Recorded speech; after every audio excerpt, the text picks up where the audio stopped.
Hey guys, welcome to Through the Bible Verse by Verse, a plain and simple study of the entire Bible, book by book, chapter by chapter, and verse by verse.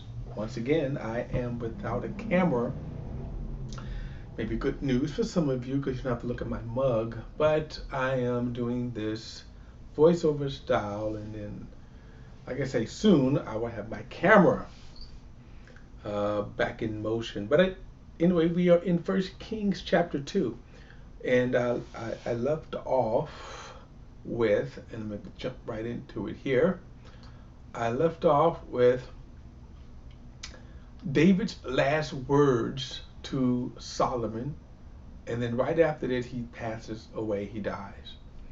And I think this is some good wisdom and good counsel. I think all leaders should do this, and even you parents, leaving for the next generation. Yet, if you can kind of see your approaching demise, I'm gonna say, you know what? It would be good for you to, I think about exhorting your loved ones, right? You're going to heaven, at least if you're saved, right? You're going to heaven. That's your hope. And anyway, that would be good. All right. So this is what David is doing, and David is also giving him some counsel. In other words, tie up some of these loose ends that he doesn't want plaguing, pulling over from his generation. Like last time, remember we talked about Joab. He said, "Look, um, I'm gonna pick it up at verse 5 and read because I didn't read 6 in terms of what David is telling him actually to do." But Joab was an evil person. He was an evil commander. He was a good commander. He was a capable warrior, but he was evil. And he just and him and these were his nephews, his sister Zeruiah, which is very interesting that you see her name mentioned repeatedly during the time of David. That's something unusual in terms of with women, but sons of Zeruiah. Okay, usually it's the father, sons of the father. But this was David's sister. Now his other nephew, Amasa, whom Joab murdered, was the son of his other sister. And so, anyway, verse 5 again, you also know what Joab, son of Zeruiah, did to me and what he did to the two commanders of Israel's army. Excuse me. Abner, son of Ner, and Amasa, son of Jether. He murdered them in a time of peace and to avenge blood shed in war. He spilled the blood on his own waistband and on his sandals of his feet. Act according to your wisdom, and do not let his gray head descend to Sheol. Excuse me, in peace. In other words, execute him. But this was a judgment of execution because of the evil that Joab had done. And you also may remember even doing David's sin. David didn't necessarily mention that, but doing his sin that actually produced Solomon. Remember, with his mother Bathsheba. We're going to see her later on. But you remember David's sin to have Uriah, Bathsheba's husband, killed, and Joab, in my opinion, took advantage and killed some other men. Okay, all right. We don't have any detail about that because that wasn't the focus of the story, but other men died in that as well. Verse 7, show loyalty to the sons of Barzillai, the Gileadite, and let them be among those who eat at your table because they supported me when I fled from your brother Absolom. Now notice this. So David had not forgotten, I should say. David has not forgotten what that whole Absolom incident. As king, he probably did not take vengeance like he wanted to because there was a time to heal the nation. But notice he says right here, treat him well.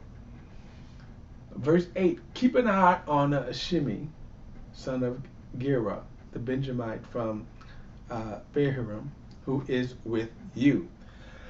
Now, this is interesting to me because if you remember, when David was on the run from Absolom, Shimei came out and he threw stones and cursed at him. And at the time, one of David's men said, "Let me take his head off." And David was like, "No, God, he's cursing me because, the Lord wants him to curse me." But notice he remembers this. Now, what's kind of interesting, but it's not, we don't know because we don't have details here. But after David came back, Shimei came and humbled himself and apologized, right? And but notice here, even though David, you can say, somewhat forgave him, never forgot. Think about that, because notice what he says, right? Keep an eye on Shimei, son of Gera, the Benjamite from Bahurim, who is with you. And that's kind of interesting there, that he's with Solomon. Excuse me. In other words, he's in the mix there. He has something to do with him. He's not banished. He uttered malicious curses against me the day I went from Mahanaim.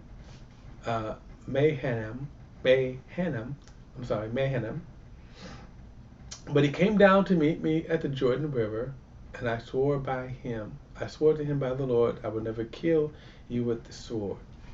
So don't let him go unpunished, for you are a wise man, and you know how to deal with him to bring his gray head down to Sheol with the blood. In other words, I'm just going to leave it up to you how you're going to deal with him.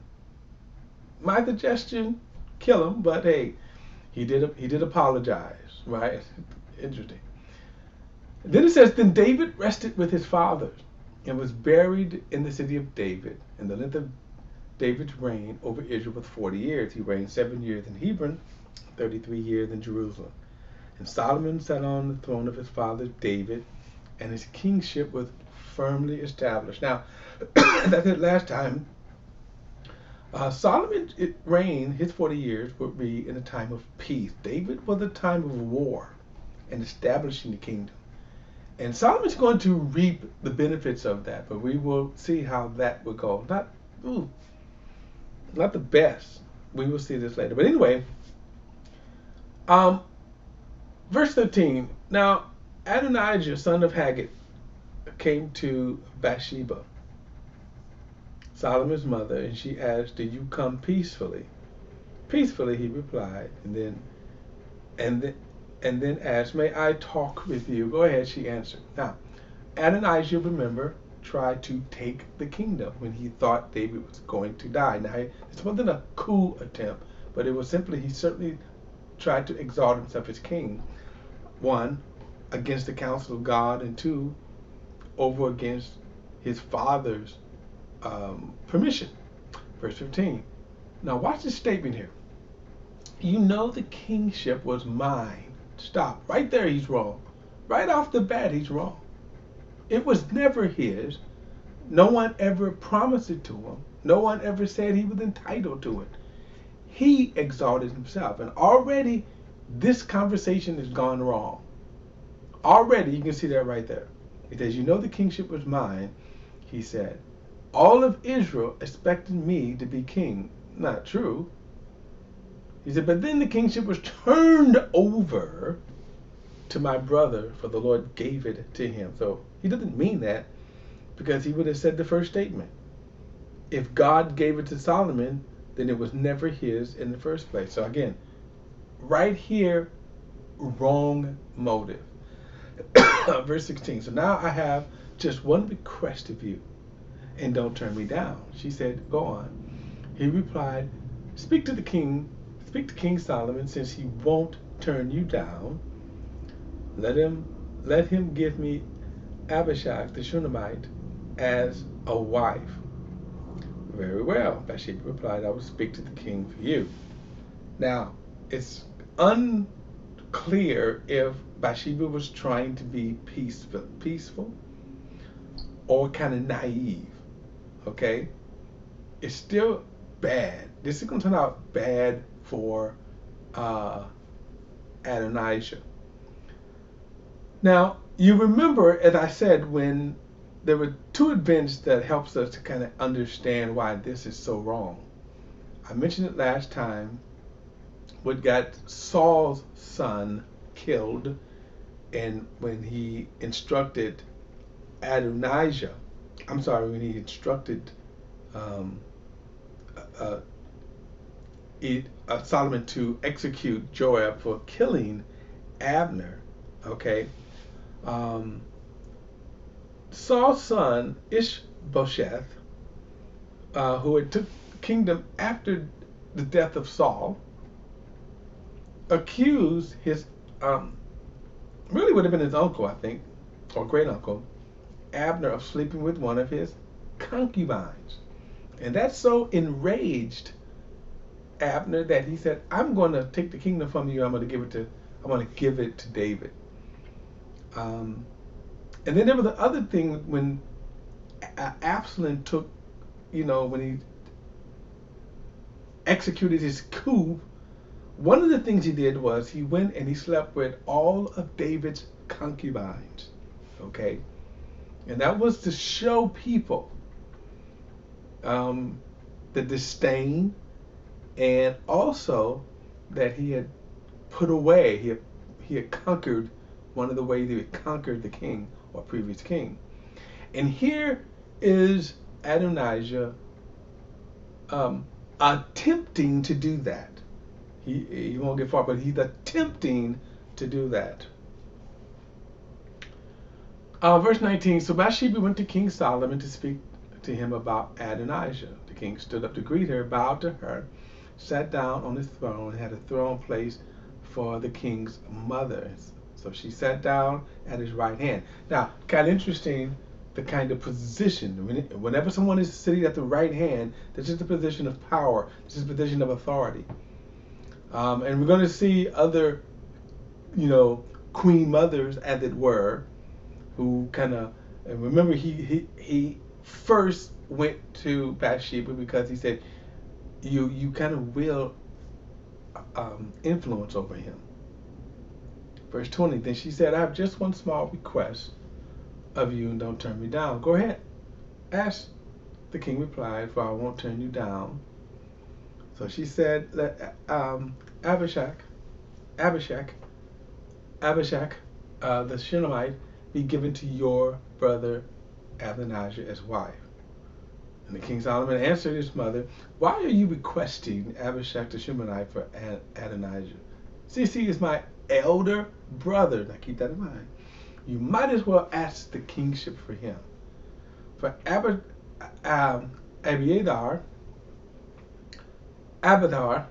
Abiathar, the priest, and for Joab, son of Zuri.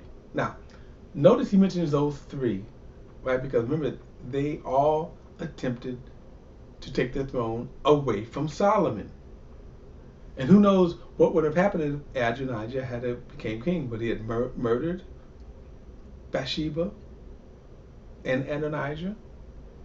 But it was still a bad move because notice he said, Adonijah said, I'm his elder brother. Now, the reason why that statement is important is because the elder brother usually would be the one who would be what's called the firstborn, or have the firstborn rights. And that was, because he was the elder, the passing of the father, the kingdom would have been to him, the family business, he would become the matriarch of the family.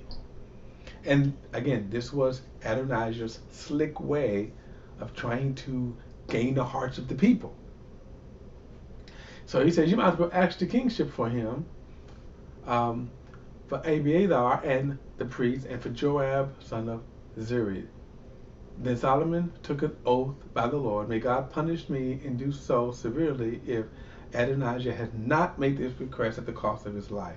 Now if the Lord lives, the one who established me, seated on the throne of my father David, and made me a dynasty as he has promised, I swear Adonijah would be put to death today. And the king gave the order to Benaiah, son of Jehoiada, who struck down Adonijah, and he died. That was the first one. Okay, that was the first one. Even though he had given him a chance, that was the first time. He says, no, he needs to go. And think about this. Had he not done this, think of all of the plots that he would have had to contend with, all of the attempted coups, or even and even just removing all of the threat. Verse 26, the king said to Abiathar, the priest, go to your fields in Anath. Even though you deserve to die, I will not put you to death today, since you carry the ark of the Lord God in the presence of my father David, and you suffered through all that my father suffered. So Solomon banished Abiathar from being the Lord's priest, and it fulfilled the Lord's prophecy he had spoken at Shiloh against Eli's family. So if you remember, Abiathar was actually, he was not only the priest, but remember his family had got wiped out by Saul. Verse 28. The news reached Joab, since he had supported Adonijah, but not Absolom. Joab fled to the Lord's tabernacle and took hold of the horns of the altar. Now, this was the act of mercy, grabbing hold of the horns of the altar. It was actually, Joab should have been asking the mercy from God, but it was his way of just kind of asking for mercy. Verse 29.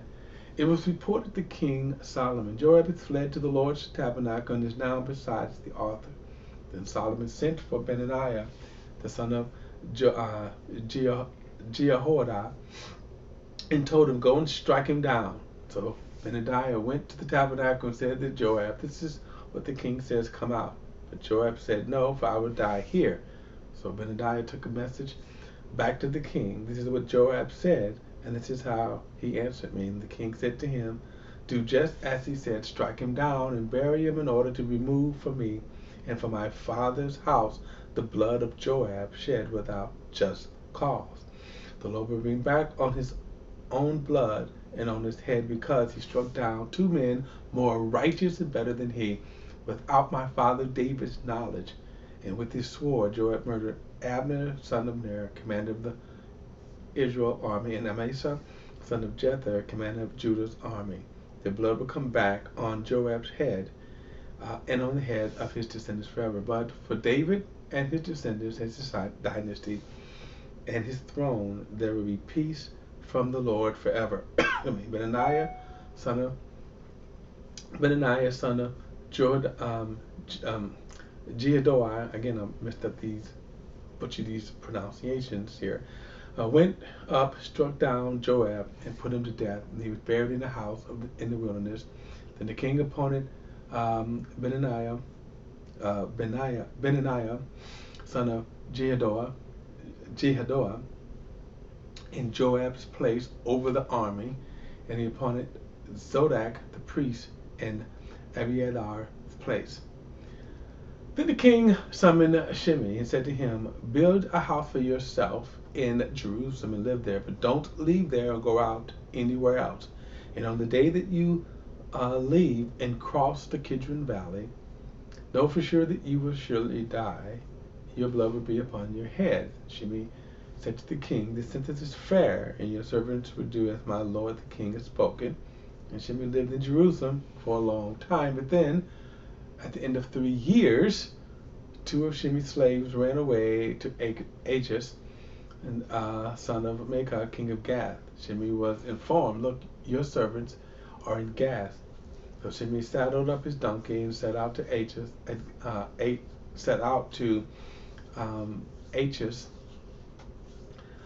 at Gath to search for a slave, and he went and brought them back from Gath. And it was reported to Solomon that Shimei had gone from Jerusalem to Gath, and he had returned. So the king summoned Shimei and said to him, didn't I make you swear by the Lord and warn you, saying, on the day that you leave and go anywhere else, know for sure that you will certainly die? And you said to me, the sentence is fair, I will obey. So why have you not kept the Lord's oath and the command that I gave you. The king also said, you yourself know all the evil that you did to my father, David. Therefore the Lord has brought back your evil on his head. But King Solomon will be blessed, and David's throne will remain established before the Lord forever. Kind of interesting. He might have been saying this because of the words that Shimei had said to him. Remember that when he thought David was going to be destroyed, and he said that the house of Saul would be restored to his father's name, or Saul's name. And the king commanded Benaiah, the son of Jehoiada, and he went out and struck Shimei down, and he died. So the kingdom was established in Solomon's hand. Now, what this also means is that all of this, even though he gave mercy to them, they would have been thorns in his side had he not done it. Each one of those men would have been thorns in his side. So one, he rooted out all of the evil that they had done. He brought justice to it so that this would not spill over as Saul's sin had done in David's time. And so now he had kind of a clean slate to start his kingdom. All right, guys. Don't forget to like and share this video. Hit that subscribe button. I'd love to hear your comments as well. See you in chapter 3.